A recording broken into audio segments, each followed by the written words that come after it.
Silvio Santos é uma das maiores personalidades televisivas do Brasil. É amplamente reconhecido como o proprietário e o rosto mais familiar do sistema brasileiro de televisão, o SBT. Sua bem-sucedida trajetória como empreendedor lhe rendeu grande respeito, e para muitos, Silvio Santos é um verdadeiro modelo a ser seguido. No entanto, é menos conhecido o fato de que Silvio Santos possui um leque de empresas além do SBT. Algumas bem conhecidas, como o Jequiti, e outras menos, como a Cisan Empreendimentos Imobiliários. Todas fazem parte do conglomerado do Grupo Silvio Santos. Porém, uma das empresas de Silvio Santos acabou deixando uma cicatriz em sua história empresarial, colocando em xeque até mesmo a posse de sua emissora.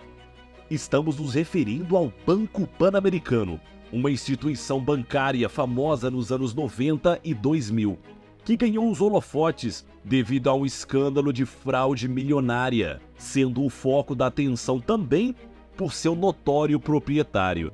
Mas o que constituiu essa fraude? Silvio Santos estava diretamente envolvido? E como isso ameaçou o futuro do SBT? Conhecimento Mestre apresenta a fraude de Silvio Santos.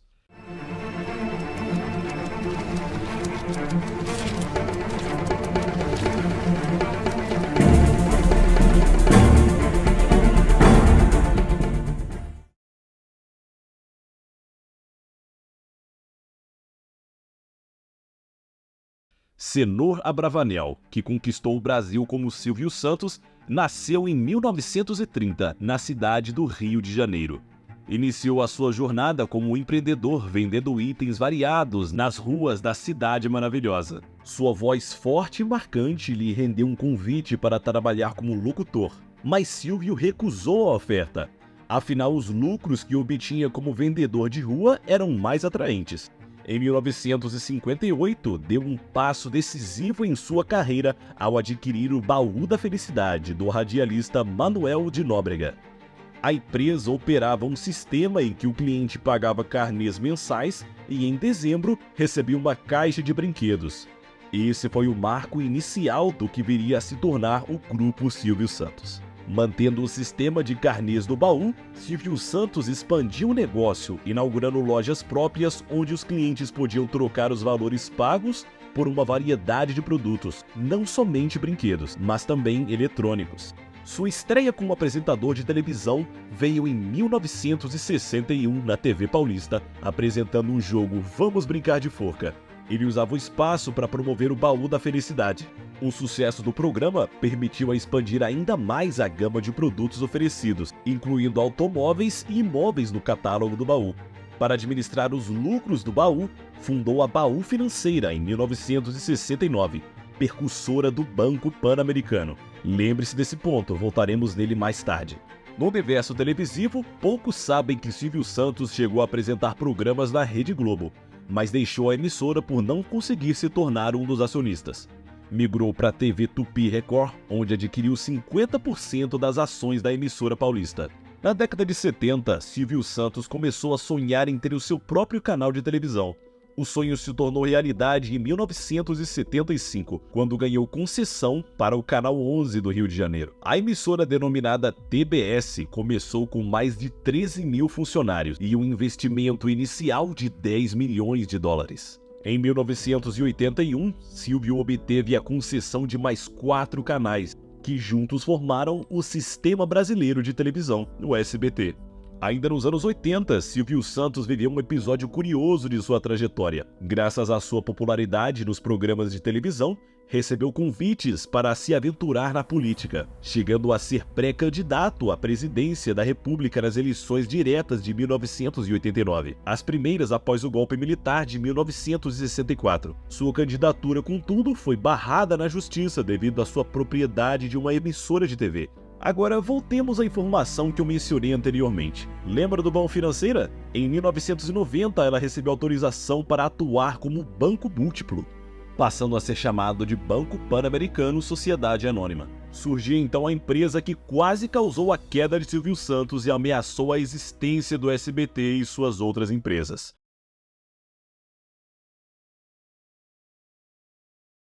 No mês de dezembro de 2009, a Caixa Econômica Federal desembolsou 739,2 milhões de reais para adquirir uma parcela do Banco Pan-Americano. A instituição estatal, através da Caixa Participações Sociedade Anônima, Caixa-Par, garantiu pouco mais de 1/3 da organização financeira. A transação compreendia 49% das ações preferenciais e os outros 20,69% das ações ordinárias do Pan-Americano.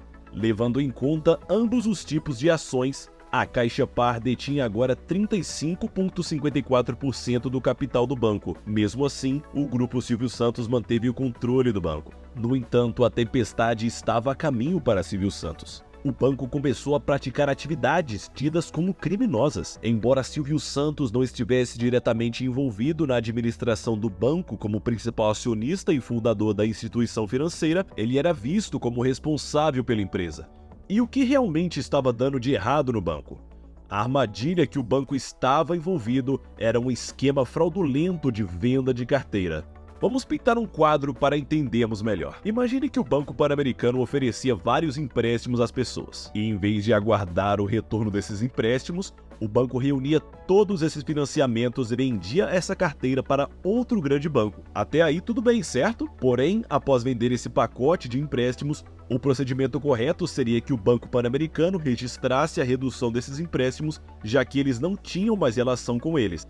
Isso porque esse valor faz parte da estrutura primordial do banco. Portanto, se o banco não detém mais esses valores, deve haver um ajuste correspondente. O problema é que o Banco Pan-Americano não fez isso.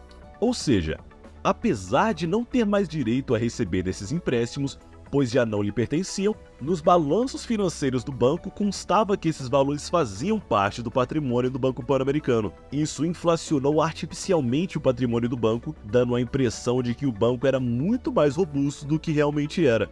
Isso é arriscado, pois o Banco Central determina os limites de empréstimo de um banco com base no seu patrimônio. Nesse contexto, o banco teve um limite cada vez maior para emprestar em uma carteira de crédito crescente. Enquanto isso, o banco tinha patrimônio negativo, mas contabilizava o seu patrimônio como 1,6 bilhões de reais.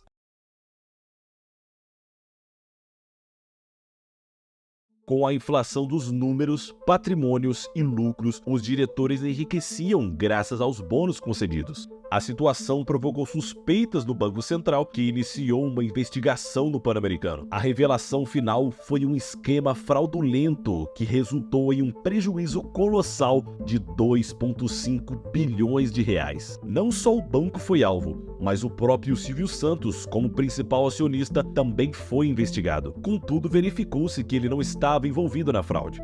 Silvio Santos poderia ter sido eximido de qualquer responsabilidade sobre o ocorrido. No entanto, ele fez uma escolha surpreendente. Colocou todo o seu patrimônio, incluindo seus maiores sucessos empresariais, o SBT e a Jequiti, em jogo. Por ter comprometido seu patrimônio como garantia para cobrir o rombo, o Fundo Garantidor de Crédito, o FGC, concordou em negociar com ele. Em 31 de janeiro de 2011, o Grupo Silvio Santos vendeu o Banco Pan-Americano para o Grupo BTG Pactual, que assumiu toda a dívida acumulada da instituição. Silvio Santos não lucrou com essa transação. Seu único objetivo era se desvencilhar do banco para preservar suas demais empresas. Com isso, seus negócios anteriormente colocados como garantia já não estavam mais em risco. O Grupo Silvio Santos não tinha mais nenhuma dívida com o fundo garantidor. As minhas empresas que estavam como garantia, elas foram liberadas, disse Silvio Santos. Após as investigações, Silvio Santos foi considerado totalmente íntegro, sem qualquer envolvimento com a fraude. No entanto, 7 executivos de alto escalão do banco foram condenados por crimes de formação de quadrilha, lavagem de dinheiro, gestão fraudulenta, Caixa 2 e crimes financeiros. O Banco Pan-Americano de hoje é o Banco Pan, totalmente reestruturado pelo BTG Pactual, que em 6 de abril de 2021 comprou as ações da Caixa por 3,7 bilhões de reais, tornando-se assim o principal acionista do banco. Na ocasião da venda do banco, Silvio Santos ofereceu um conselho aos investidores. As ações do Banco Pan-Americano, quem comprou, vão subir, mas não vendam, porque as ações vão subir. Uma previsão que se revelou acertada, pois as ações do Banco Pan de fato valorizaram, apesar de atualmente operarem abaixo do pico histórico.